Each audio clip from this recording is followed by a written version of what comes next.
we've run Berkshire now for 47 years. There have been several times, 4 or 5 times when we've thought it was significantly undervalued. We saw the price get cut in half at least 4 times, or roughly in half, in fairly short periods of time. And I would say this: if you run any business for a long period of time, there are going to be times when it's overvalued and sometimes when it's undervalued. Tom Murphy ran one of the most successful companies the world's ever seen, and in the early 1970s, his stock was selling for about a third of what you could have sold the properties for. And Berkshire, back in 2001, whenever it was, that I wrote in the annual report that we were also going to repurchase shares, was selling at what I thought was a very low price, and we didn't get any repurchased. But that stocks, the beauty of stocks is they do sell at silly prices from time to time. I mean, that's how Charlie and I have gotten rich. Ben Graham writes about it in Chapter 8 of The Intelligent Investor. Chapters 8 and chapters 20 are really all you need to do to get rich in this world. And Chapter 8 says that in the market you're going to have a partner named Mr. Market, and the beauty of him as your partner is that he's kind of a psychotic drunk, and he will do very weird things over time, and your job is to remember that he's there to serve you and not to advise you. And if you can keep that mental state, that all those thousands of prices that Mr. Market is offering you every day on every major business in the world practically, that he is making lots of mistakes, and he makes them for all kinds of weird reasons. And all you have to do is occasionally oblige him when he offers to either buy or sell from you at the same price on any given day, any given security.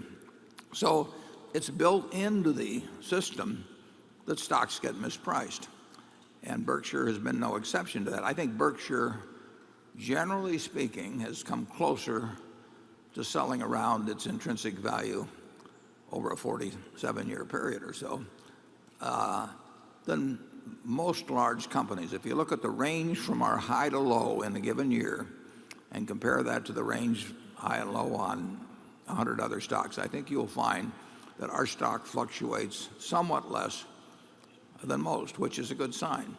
But I will tell you, in the next 20 years, Berkshire will someday be significantly overvalued and at some point significantly undervalued. And that will be true for Coca-Cola and Wells Fargo and IBM and all of the other securities that I just don't know in which order and at which times. But the important thing is that you make your decisions based on what you think the business is worth.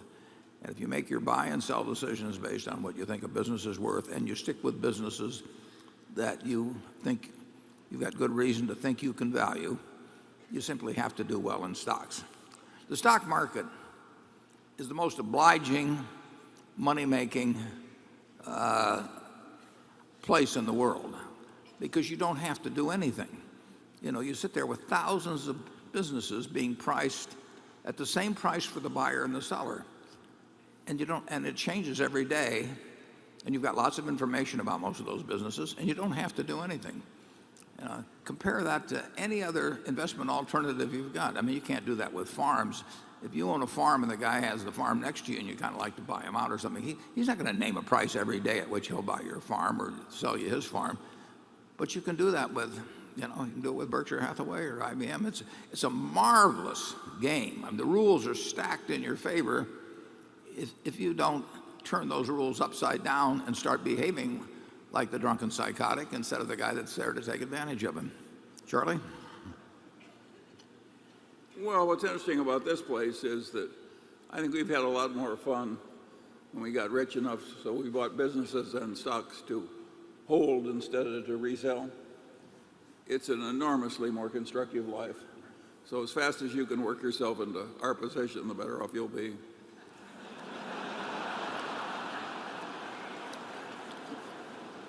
And you should be very encouraged by the fact that He's only 88 and I'm only 81. Just think, it may take you a little while.